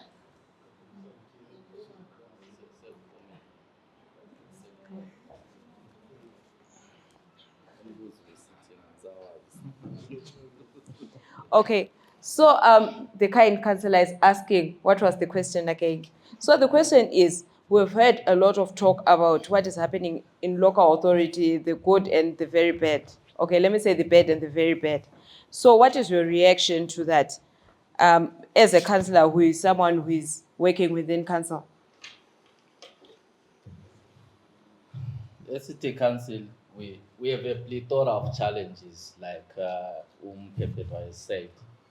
Amongst the biggest challenges we have is the dilapidated infrastructure. Pepe tuke wakhuluma ngokuthi any infrastructure is obsolete. The City Council is running on entirely maybe 90% of obsolete infrastructure. This is why we are working on sewer and clean water based pipes almost daily, and it would appear that when all these base pipes obtain, abantu be-City Council disregard that with reckless abandon. It's not the case. We are seriously understaffed. A lot of people, despite those that are leaving, are migrating to Europe. Some are even opting to leave City Council and stay at home because of the poor salaries that we are giving to the council employees. The reason why we are giving them poor salaries, if I'm to give you a hint, the money that is owed to City Council by Ubulawayo it's nearly equivalent to not billing anyone in Bulawayo for 6 months. That's the predicament that we find ourselves in. As Badalama rates, of course, because of a lot of reasons and the plummeted economy, always really, when we have those that are willing to pay rates, especially our community from the diaspora, laba fowethu laba abahamba bayethiya emagabheni e-city council bayamelela abantu abazebhadala nge-forex emnyango lapha, babanika amakhadi babuye basithathele that foreign currency that is supposed to pay come to our coffers. Now here is the challenge, because ama-service providers wonke asinika i-service yawo nge-forex. Imali yona le siyabe silayo thina ebhadalwe ngabalutshwane sizahamba siyeyitshintsha ukuthi sibhadale bona laba abafuna i-forex iphinde ibe ncane even more. So as we are here, I'm also making a clarion call and a request to abadala ukuthi please, those that have access to forex, don't allow your kids and your nephews to come home esephethe i-receipt yamabond esehambe wajija wasala le change ye-10 US. It's enticing because impilo inzima, but also as a means of supporting the city council. Sicela ukuthi those that have access to forex basibhadale nge-forex ukuze sideliver ama-services. Zinengi into esifuna ukuzithenga. U-city council is on a constant disequilibrium lo government. Thina as the third tier of government, because of politics, asila authority even ukuqatsha umuntu othanyelayo. So even at a point where we want to hire a few people, we need to seek authority because of red tape and deliberate means of ensuring that we don't function as the council from the opposition. It takes forever to get that authority. Which is a always like Umpepetwa mentioned, imali ezivela ku-central government eziningi zibuya vele ziya-attached to conditions. For example, I'll give an example, yama-ambulances lawa eBelarus abuyileko. Kobulawayo we didn't have a crisis ngama-firefighters on la, because we had amanye kade siwadonethelwe from UK by a generous Zimbabwean who once worked for the council. So they were not a priority. We would have loved to get this money, maybe see a double trencher, e-connection, a pipeline from Insiza to Nyankuni, which is 11.5 kilometers. Sitole more water. As it stands now, asikwanisi ukukepha that pipeline ngoba kasila mali. And this becomes, to us, trenching and the pipelining and that, to us is the panacea to our Bulawayo challenges in terms of water. MZW is far from being complete, and besides that, there is still a lot of money that is wanted to complete that. Pumping of the water because of the gradient to Bulawayo on the MZW would be very expensive. Insiza to Inyankuni is on a falling gradient from Insiza. There won't be any need for pumping. Amazlana would flow on a natural gradient and get to Insiza. So those are the other antricities that maybe you need to be made aware with, given the monies and the latitude to decide on our own. We would place our monies where our priorities abadala are. Ngakhulumila ngalipheli, we've had a lot of challenges, guys. But trust us, we are trying our level based under the difficult circumstances. Although, like Umdala said, we also have contestations from amongst ourselves as councillors, where others want this, where others want this. And also, even issue and Adeyama recalls is calling uncertainty. No one puts effort in working on the wards, not knowing whether Sasanyavgang council or Bengaso council. So if ever there was a difficult period for anyone to be a councillor in Zimbabwe, it is this term, 23 to 28, because there's a lot of uncertainty. And again, the economy is sinking with reckless abandon. Thank you. Thank you so much. For someone who was initially saying they don't know what the question was, I think they did justice. But as I go to the other councillors in the House, maybe, Mama, if I can ask you to expand on maybe what solutions you have, temporary solutions that you have to, I think we've gone past water stress, we're now in water poverty. What is it as council that you are thinking of doing to alleviate that water poverty on a temporary basis? Okay, initially I just wanted to say maybe like what my colleague has said, which it's a very difficult scenario we are working in as the current councillors. You had asked about the service delivery. There is total collapse of the service delivery. Though Mrs. Wanda was saying maybe at the end of the day we are going to face service delivery challenges, but already the service delivery is collapsing in the council. My colleague has also alluded to the issue of losing key employees, Mama expects technocracy. We are losing the health professionals, especially nurses, each and every month, each and every meeting, there is a report of our resignations. And this is due to poor remuneration of our workers. They are just getting peanuts. And wherever bulls fight, the grass suffers. All this results in implications of very poor service delivery to our communities. And from that poor service delivery, it's more or less like a divide and rule scenario, because if councillors are fighting the management, residents are fighting councillors. And the solution from Mr. Dewa for the government to avail funds, grants, devolutionary funds to the local authorities can be the only way out. So far for the water crisis, really I can't say we have short-term methods.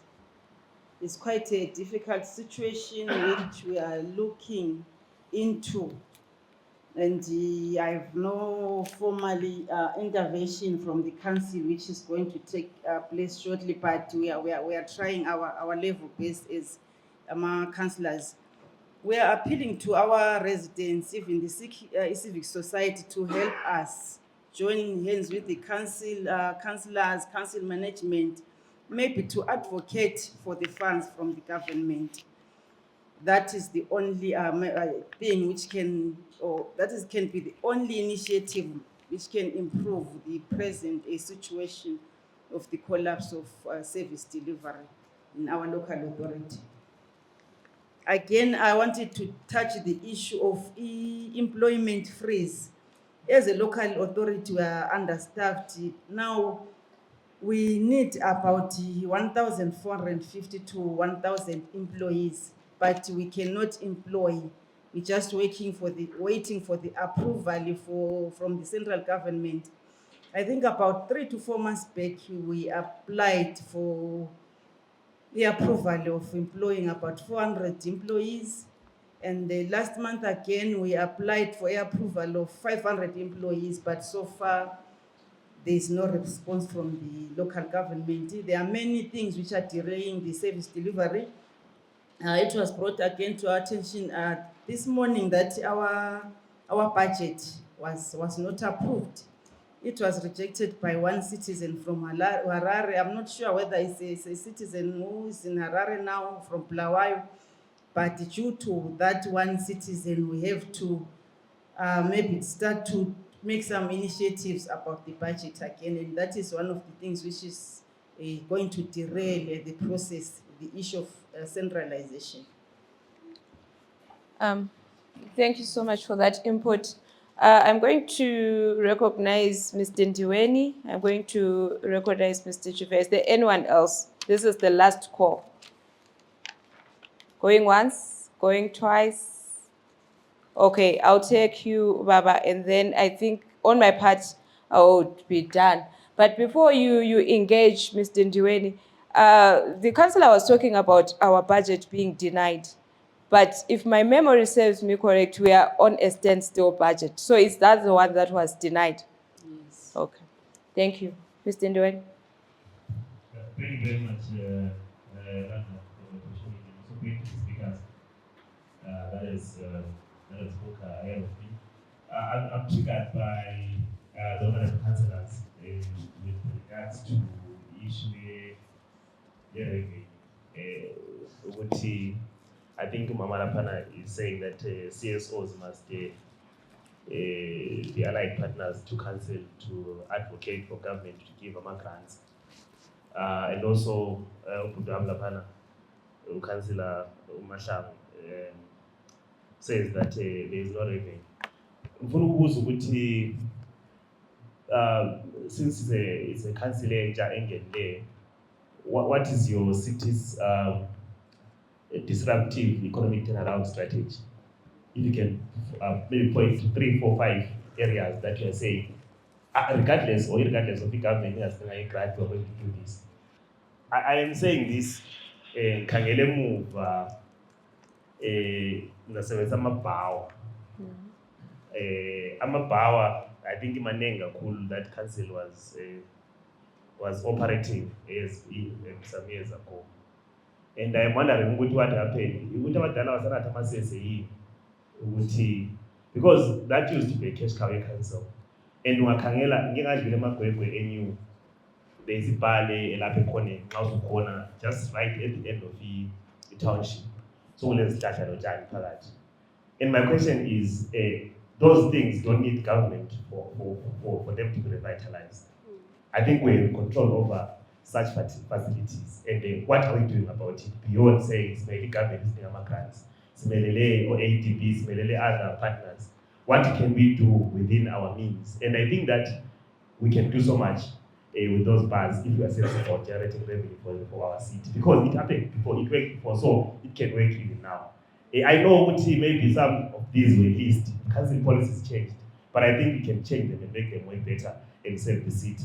You can raise revenue from that, one of the councillors. But I think it can go a long way. I just use bars as an example, target.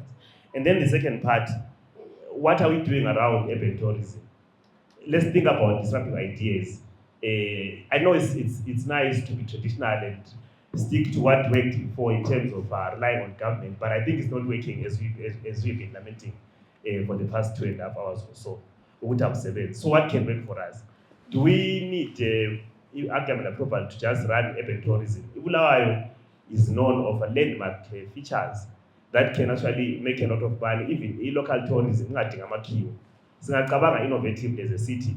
People can take it to buy BF, buy Stanley, buy Nkulumane. There are so many there are so many sites. Yes, we need to think about how we can rope in the private sector to partner with us in this. But I think council has to have a unit that is really pushing for innovative ideas of generating revenue.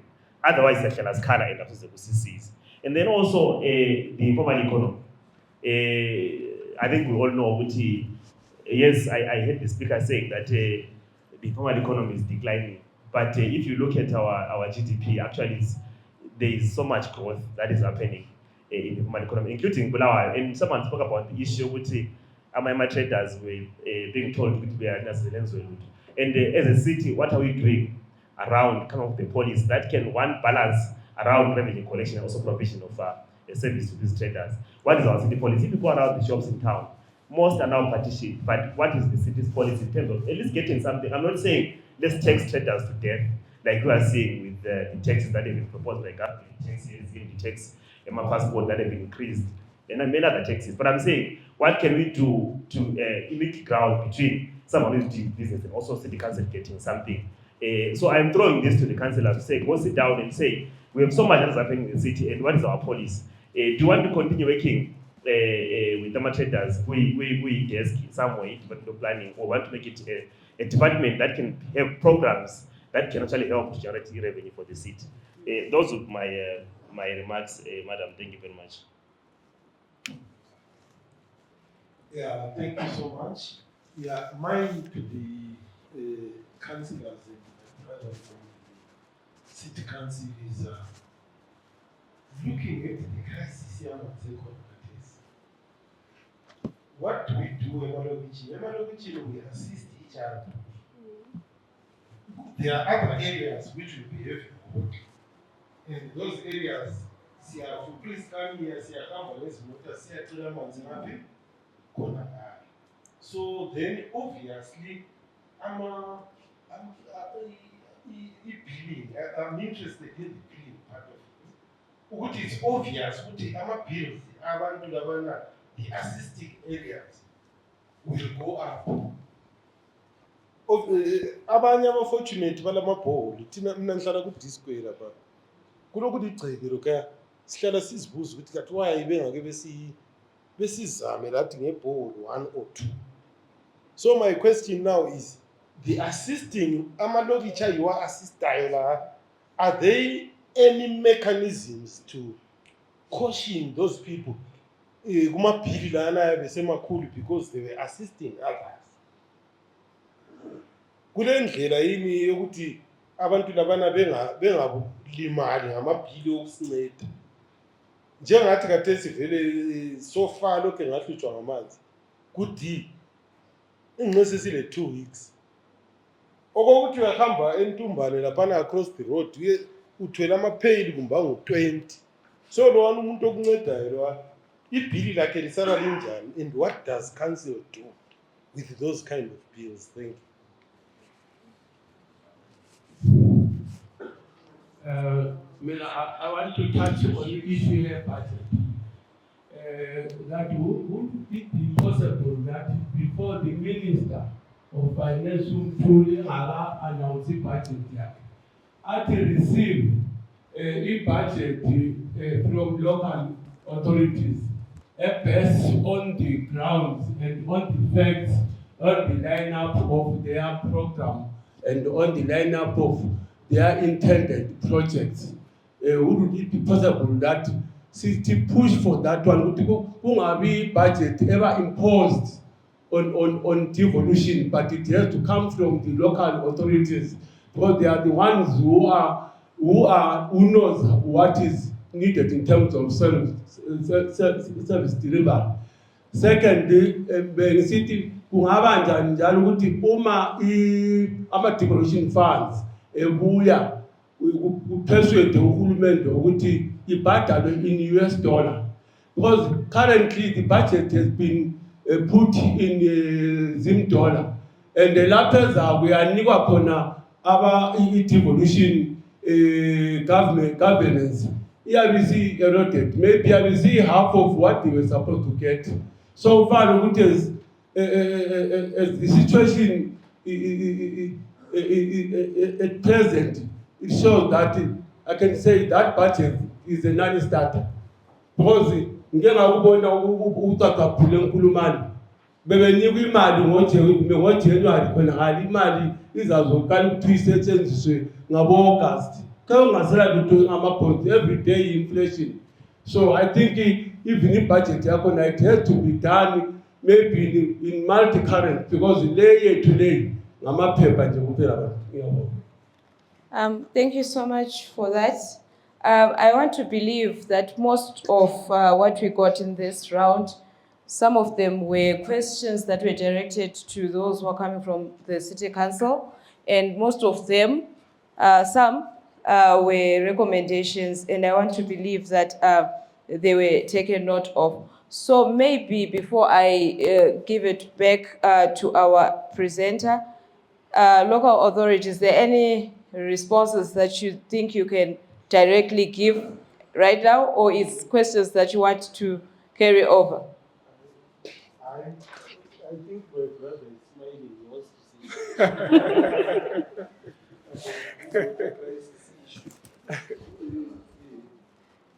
I think it's taken note of those who help others. I think currently they might not be anything, but probably since the policymakers are here, they will take note of that. And on the issues of balls, I think most of the balls that are in the city, they were actually donated. It wasn't the council that was trading them. They came from partners. So I think that's all I can say for I want to apologize for strategically manhandling you into responding. Honorable Councillor, anything? Maybe just to respond to that there about partnering with other stakeholders, we want to enforce compliance to city council bylaws, especially kuma vendors and these illegally pick up and drop points. So that's why when I said we are inviting maybe residents, organization working with vendors and other stakeholders to partner with us as we clean up Bulawayo. Even if we can consider the issue of cholera, some of these vendors are coming from outside Bulawayo overnight, and each and every day they travel. We are fearing that cholera might be spreading in Bulawayo shortly. Then issue of fundraising, almost 95, maybe 99% of councillors are new councillors. We are 4 months old in council, but we are reviewing contracts. There are contracts which are going to be renewed and the contracts which are not going to be renewed, so that the council can use their facilities to gain whatever profit we can. We are looking forward to see council collecting revenues to most of its the facilities. But however, my contracts, maybe they are due in 5 years' time, 6 years' time, but it's a work in progress. We are reviewing the contracts. Thank you so much. So it's not every day that we get to meet people who are coming from a local authority to respond. So I want to thank PPRIZ for facilitating that. Nzacela baba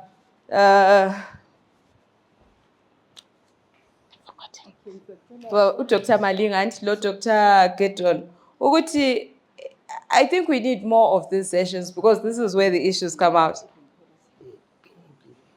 I'm sorry, Madam Convener. I think Umatlam can also allude to urban tourism. Okay,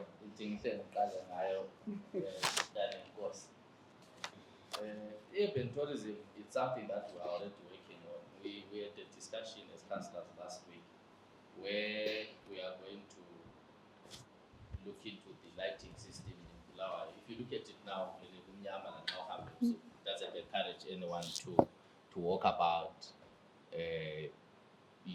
for obvious reasons of fearing marking and all. So we are going to light up Bulawayo very soon. We are also going to be improving indawo ezinjengabo indawo yenkosi laphana next to amakhosi, where they are now using it as it was a trade failure as a lokuzen ezabo. The name is running away. Ilona Park, yes. We are going to improve the area and fence it and make it attractive.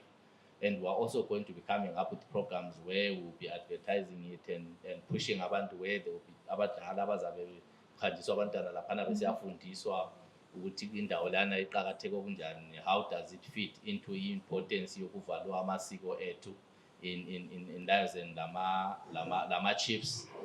And then we are going to ensure ukuthi indawo eziyabo old Bulawayo ziyavuselelwa. Ungakhala kade sakulive isayini etshengisayo ukuthi nxa use old Bulawayo ukhona ngokwanda old Gwanda Road ngomsiyana. We are going to make all those things into vele sezi agreed upon in lives and laba party be bomozi izi ama chiefs. Then on the issue yamabhawa Mkheswa, amabhawa ethu were making losses because of the advent yabo njengu which people would always prefer because kubathatha masinyane. And then okunye okade kusilimaza ngamabhawa ukuthi utshwala bethu bule shelf life encinyane. Bule shelf life encinyane because of loss of industry, employment yayehla phansi. Banengi abalutshwana abantu abade bebuthenga. So before you know it, sobubad bobunengi sesibuchitha. There is a process now yokutenga better equipment ezayenza i-shelf life yotshwala bethu bube bude. So sizathatha amanye amabhawa 1 or 2 back as we pilot that project to ensure that we increase our revenue streams. Ungakhayela kathesi, if you go to South Africa, as in South Africa last week on a business trip, ichibuku is sold in South Africa because of its shelf life. Tina obethu abufike emesina lokho right. So we are trying to work on that, and all this is an aggregate of old and obsolete equipment esiyisebenzisayo. And then Guma vendors, among councillors, although we've not pushed it into council, we have a very good clique and good number of councillors who are discussing the issue of making a policy about vendors so that we can unlock the revenue egcwele laphana ku-5 Street and other areas. We are going to build proper stalls and vending beds for them where we will digitize them and then we will charge them whether it's $1 a day. Imagine if we were to get $1 a day from 500 bays, my vendors, times 30 days. It's something in the coffers. We are also in the process of engaging the people that own Old Mutual Lababa own our Nkulumani complex and to at least lower the rates so that banks and other facilities can go there and attract abantu lama vendors amanye will be attracted to those places. So we are going to make it a policy so that in City Council there is a desk that specifically deals with that from a policy perspective. And then on the on the billing and eyamanzi ubaba it's compensatory. Nxa emganwini ungela amanzi enkulumane akhona lehamba lethatha. Nxa enkulumane engekho lehamba lethatha emganwini. So it becomes difficult to manage a situation where we are going to give credits for those that have had water this week. I'll give you an example. Where I stay in Woodville, sile more than 30 days singela amanzi loba ngingu-council. Kukhona lapho esiwathatha khona, although we're endowed with a number of boreholes. So mzwana labo bengela babuya kithi bazithatha. So it's a compensatory issue situation. But as I said, to cancel mali, it will be very difficult to start making concessions about ukuthi sikhiphe imali engaka ngale sivele singela. Ngiyabonga. I hope I tried to respond. Thank you so much. I think Baba Spendulekile, uzamile. All right. I think in the interest of time, I would want to go back to our panel, our presenter, and Ubaba Lapana to just give us maybe there's certain things that were missed. But other than that, I think I've played my part well. No one is going to celebrate you. Oops, sorry. Thank you. I'll just say two things. I think the bulk of things that were said were comments, and the right people responded. Just want to talk about strategic plan for the city or for the cities. I think there is really need to go back and sit down with the stakeholders and come up with a strategic plan which will give us priority areas, for example, for Bulawayo City Council. It's very, very important. Then secondly, to avoid challenges that are now emerging in local governance, let's talk of climate proofing our cities. Climate proofing our cities.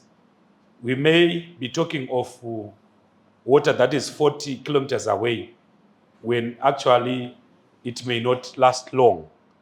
Let's learn from other developed countries how they are doing water provisioning. The use of technology to explore water from beneath, the cost thereof, use of renewable energy in terms of water extraction. There are many industries in Bulawayo, climate advocates, green finance, so as to improve the revenue coffers of the city council. There's this concept of pollute and pay. The industries are polluting, the industries are contributing to the greenhouse depletion. So if we go around with the issue of climate justice and climate advocacy, we may be able to enter into private partnerships with these big companies that are operating within our cities and tap into climate money so as to improve service delivery. These are my last contributions on this aspect.